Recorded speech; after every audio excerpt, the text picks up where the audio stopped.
Hello, আসসালামু আলাইকুম। আপুরা, ভাইয়ারা সবাই ভালো আছেন? আমিও ভালো আছি। অনেক দিন ধরে বাপা পিঠা খাই না। তাই না বলতেছেন, আমার হাজবেন্ডও বলতেছেন বাপা পিঠা মালাও।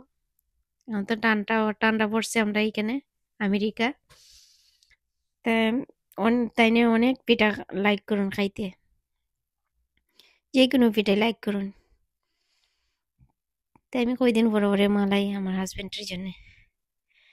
বাবা পিঠার মধ্যে আমি একটু লবণ দিয়ে দিচ্ছি, আর 3 কাপের মতো আমি চালের গুঁড়ি নিচ্ছি, আর আর একটু সামান্য লবণ দিয়েছি,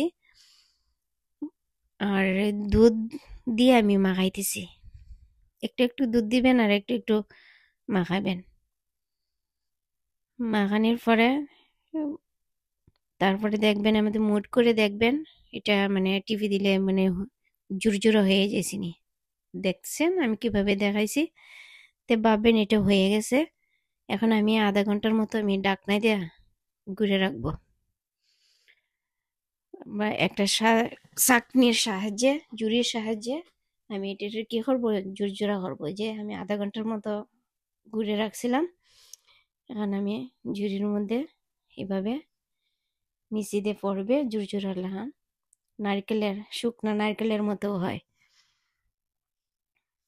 চাউলের গুঁড়িটা পরে এরকম হয়, দেখেন হয়েছে কি সুন্দর। দেখেন আমার ছেলে দেখে বলে, আম্মু ওটি কি, এটা নারকেলের কোকোনাট? আমি বলছি না কোকোনাট, এটা রাইস, রাইস ফ্লাওয়ার।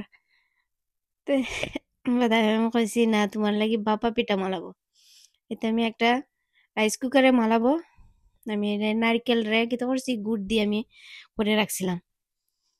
এই বাটির সাহায্য করতেছি, একটা বাটি, কাঁচের বাটির সাহায্যে। এতে একটু গুড়ি দিলাম, আর তারপরে মাঝে একটু নারকেলের গুড় দিলাম, চালের গুঁড়ি দিলাম, আর আবারও একটু নারকেলের গুড় দিলাম।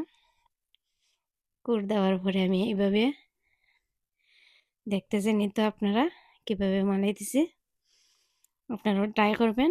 আশা করি আপনারাও জানেন, তবু আমি বলতেছি কি, দেখছেন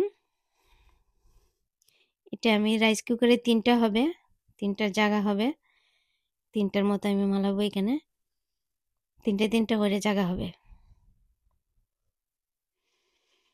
এভাবে মালাবেন। আর আমি চুলায় পানি বসাই দিছি গরম হওয়ার জন্য। 3টা আমার হয়ে গেছে, এখন আমি রাইস কুকারে, এতে পানি গরম হয়েছে, এখন আমি বসাই দিলাম। বেশি সময় লাগে না, হয়ে যায়। এটা আমার লামাই নিয়ে আসছি, হয়ে গেছে বাবা পিঠা। দেখেন অনেক মজা লাগে। আমার ছেলেরা লাইক করে।